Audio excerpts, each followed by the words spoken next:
Hello friend, welcome to my channel learn with Shahin. আমি শাহিন। আগামীকাল অর্থাৎ 18 তারিখ ওবিসি মামলা শুনানি হওয়ার কথা, কম্পিউটার জেনারেটেড ডেট সেটাই দেখাচ্ছিল এবং আজ সকাল পর্যন্ত বা দুপুর পর্যন্ত বলুন মামলাটি লিস্টেড হয়নি। তো শেষ পর্যন্ত মামলাটি কিন্তু লিস্টেড হয়েছে। তো কত নম্বরে লিস্টেড হয়েছে, শুনানি কখন হবে সেই সম্পর্কে বিস্তারিত আলোচনা করব, তাই ভিডিওটি অবশ্যই শেষ পর্যন্ত দেখবেন। তো চলুন ভিডিওটি শুরু করা যাক। দেখতেই পাচ্ছেন 6:42, জাস্ট কিছুক্ষণ আগেই সার্চ করেছিলাম। এখানে দেখুন the state of West Bengal versus Amalchandra Das অর্থাৎ ওবিসি মামলাটা গতকালও আমি দেখিয়েছিলাম। তো এখানে মামলাটি শেষ পর্যন্ত লিস্টেড হয়েছে। প্রেজেন্ট অর লাস্ট লিস্টেড অনের জায়গায় দেখুন 18/3/2025 দেখাচ্ছে।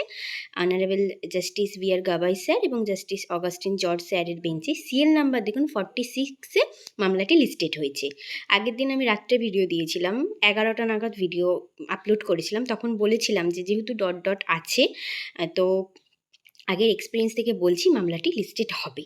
আর যেহেতু কোর্ট ছুটিও ছিল, আমি দেখিয়েওছিলাম, কিন্তু সোমবার অর্থাৎ আজ ওপেন হওয়ার পরও প্রায় অনেকটা সময় চলে গিয়েছিল, তাও মামলার লিস্টেড হয়নি।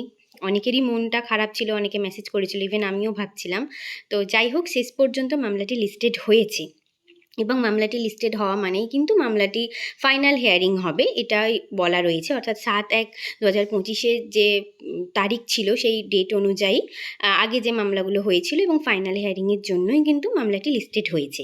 তো কাল মামলাটি যতক্ষণ না সিএল নাম্বার 46-এ শুনানি হচ্ছে ততক্ষণ পর্যন্ত এখনও বিশ্বাস করতে তো ভয়ই করে, কেননা আগেও অনেকবার মামলা ডেট দিয়েও ডেট পিছিয়ে গেছে। তাই যতক্ষণ না শুনানি হচ্ছে ততক্ষণ পর্যন্ত এখনও অতটা কি বলবো, আমার নিজেরই বিশ্বাস হচ্ছে না।